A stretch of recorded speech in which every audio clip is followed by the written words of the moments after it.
ஆக்சுவலா வந்து நாங்க திருச்செந்தூர்ல இருந்து காலைல 7:30 கிளம்புறோம். இது எங்க பிளான். மதுரை மாநாடுக்கு நாங்க போனோம். 7 மணிக்கு இந்த இடத்துக்கு சில வேன் வந்துருச்சு. நாங்க ஒரு செட் ஆஃப் பீப்பிள் திருச்செந்தூர்ல எங்களுக்கு இன்னும் போலீஸ் வந்து எங்களுக்கு என்ன சொல்றது வேனுக்கான பாஸ் தரல. கேட்டா 1008 காரணம் கேட்காங்க.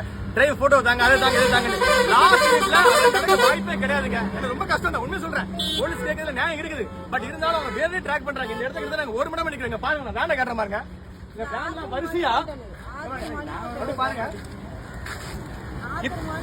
கிட்டத்தட்ட இத்தனை வேனுக்கு பாஸ் கொடுக்காம இன்னும் எங்களை வெயிட் பண்ண வைக்கிறாங்க. 1 மணி நேரத்துக்கு முன்னாடி இந்த இடத்துக்கு போலீஸ் ஆபீசர் வரேன்னு சொல்லி எங்க சொல்றாங்க.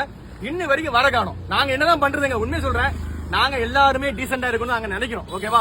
எங்கயாவது இவங்க என்ன பண்றாங்கன்னா எங்க மேல ஒரு தப்பு காட்டி நாங்க தான் பண்றோம், அதனால பாஸ் தர மாட்டோங்கிற மாதிரி ஒரு சோசியல் மீடியாவில் ஒரு நெகட்டிவான இது பண்றாங்க. இவ்வளவு பண்ணி நாங்க பொறுமையா தான் இருக்கும். ஓகேவா? இப்போ 7 மணி 11 மணி ஆச்சு. வெயில் உச்சி வெயில நிக்கிறோம். இதுக்கு மேலே நாங்க என்னங்க பண்ணணும்? நான் தெரியாம கேட்க என்ன பண்ணணும்னு சொல்லுங்க.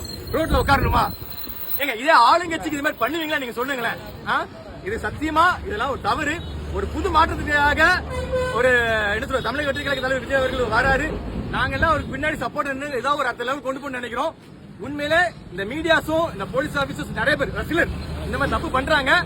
மக்கள் அதை வந்து நான் உங்க மக்கள் நான் சொல்ல புரிய வைக்கணும். சாதாரண மக்கள் இந்த புரிய வைக்கிறதுக்காக இந்த வீடியோவே நாங்க இன்னும் வெயிட் பண்ண நாங்க ரெடி தான். நாங்க எவ்வளவு நேரம் வெயிட் பண்ண ரெடி தான். நல்லது, நன்றி.